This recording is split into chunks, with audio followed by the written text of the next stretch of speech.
नमस्कार मित्रों, डिसलिपिडीमिया जिससे कि कई बार आम भाषा में कह देते हैं कि कोलेस्ट्रॉल का बढ़ना, क्या है ये, क्यों होता है और आयुर्वेद में इसकी क्या चिकित्सा है, इस पर चर्चा करेंगे। मैं डॉक्टर राम अरोड़ा, उज्जैन से एक आयुर्वेद चिकित्सक, आप सबका हार्दिक स्वागत मित्रों। Abnormal level of the lipids in the blood, including cholesterol and triglycerides. Lipids यानी कि मुख्यतः कोलेस्ट्रॉल और ट्राइग्लिसराइड्स का ब्लड में एबनॉर्मल लेवल जो सामान्य से कम ज्यादा हो जाना ही ये डिसलिपिडीमिया कहलाता है। लिपिड्स एक आवश्यक तत्व है ब्लड के, जो हमारे सेल या कोशिका है उसके ऊपर मेम्ब्रेन बनाते हैं और स्टोरेज एनर्जी का स्टोरेज करते हैं और सिग्नल्स का भी काम करते हैं। लेकिन इसका डिसबैलेंस एब्नॉर्मलिटी हो जाना खतरनाक है, जिससे कि हार्ट अटैक इत्यादि की संभावनाएं हो जाती हैं। ये लिपिड्स दो तरह के हैं, मुख्यतः कोलेस्ट्रॉल और ट्राइग्लिसराइड्स। कोलेस्ट्रॉल भी दो तरह का, एक जिसे कि बैड कोलेस्ट्रॉल यानी कि लो डेंसिटी वाला कहा जाता है, और इसके बढ़ने से जो ब्लड वेसल्स हैं, आर्टरी, उसमें थक्का जमने की, प्लेक्स जमने की संभावनाएं होती है। और जो हाई डेंसिटी के जिसे कि अच्छा कोलेस्ट्रॉल बोला जाता है, उसके द्वारा ये जो लो डेंसिटी वाला है प्लेक जमने की संभावना को कम कर देता है। ट्राइग्लिसराइड्स के बढ़ जाने से जो रक्त वाहिनियां हैं उसकी वाल मोटी हो जाती है, हार्ड हो जाते हैं, आर्टेरियोस्क्लेरोसिस हो जाता है, जिसके कारण stroke, heart attack, heart disease इत्यादि की संभावनाएं हो जाती हैं। यह सामान्य लेवल है हमारे कोलेस्ट्रॉल का, लो डेंसिटी वाला, यानी कि जो बैड कोलेस्ट्रॉल है वो 100 मिलीग्राम पर डेसीलीटर से कम होना चाहिए। जो हाई डेंसिटी यानी कि जो अच्छा वाला है वो 60 मिलीग्राम पर डेसीलीटर से ज्यादा ही होना चाहिए। जो टोटल कोलेस्ट्रॉल है वो 200 से कम होना चाहिए, और जो ट्राइग्लिसराइड्स है वो 150 मिलीग्राम पर डेसीलीटर से कम होना चाहिए। ये डिजायरेबल, वांछित प्रणाली है। अब क्या कारण है इसके, क्यों बढ़ जाता है और क्या रिस्क फैक्टर है इसके डिसलिपिडीमिया के? तो सबसे पहले तो डाइट, आहार में सैचुरेटेड फैट इत्यादि का अधिक सेवन करना, ट्रांस फैट का अधिक सेवन, बर्गर, पिज्जा इत्यादि का सेवन, इसके कारण। दूसरा, आनुवंशिकता यानी पारिवारिक हिस्ट्री कहीं नहीं मिलती है, वो भी इसमें रोल है इसका। ओबेसिटी, मोटापा, और विशेषता पेट के चारों ओर का मोटापा इसके लिए उत्तरदायी रहता है। सेडेंटरी लाइफ, विलासपूर्ण जीवन, खाया पिया और चित पड़े हुए हैं, फिजिकल एक्टिविटी, कोई शारीरिक गतिविधियां नहीं।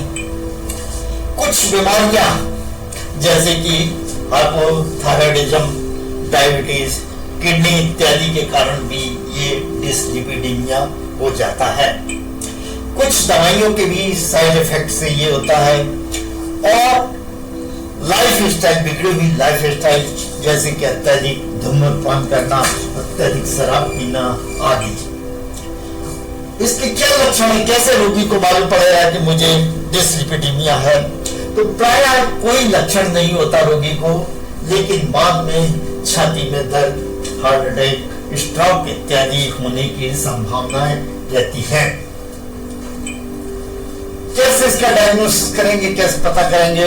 तो इसके लिए एक लिपिड प्रोफाइल टेस्ट होता है, जिसमें कि कोलेस्ट्रॉल भी देखा जाता है कि कितना कोलेस्ट्रॉल है, हाई डेंसिटी वाला, अच्छा कोलेस्ट्रॉल भी, बैड वाला भी, लो डेंसिटी वाला, और ट्राइग्लिसराइड्स इनका लेवल देखा जाता है।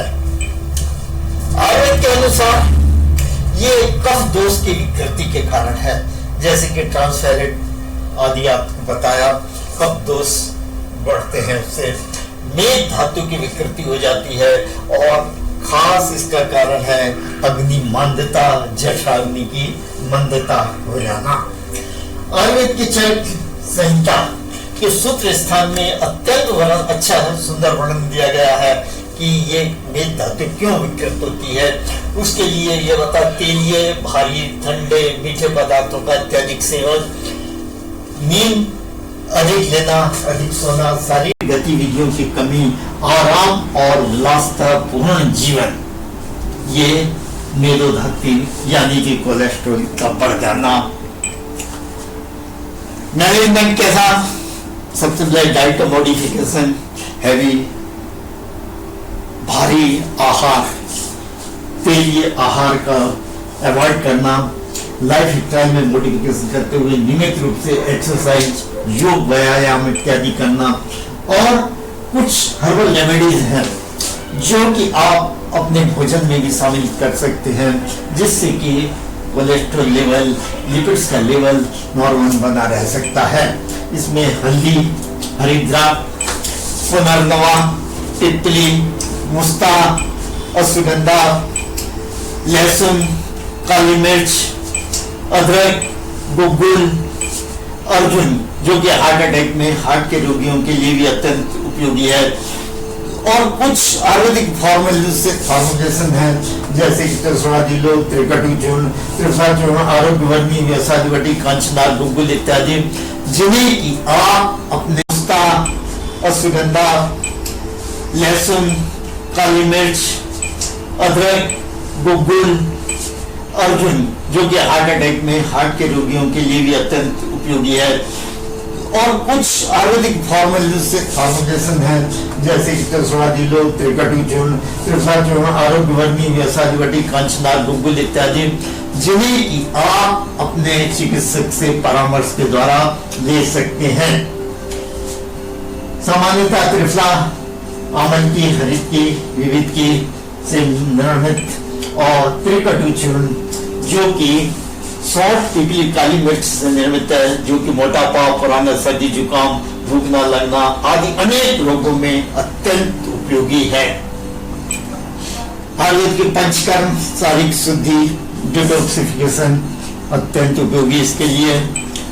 इस प्रकार मित्रों, आयुर्वेदिक अमृत है, कृपया इससे पहले आजमाएं और फिर विश्वास करें। और एक अनुरोध, कोई भी औषधि का सेवन करने से पूर्व पहले अपने चिकित्सक से अवश्य परामर्श लें। हमारी हार्दिक शुभकामनाएं, आप हमेशा सुखी रहें, स्वस्थ रहें, प्रसन्न रहें। बहुत बहुत धन्यवाद मित्रों, नमस्कार।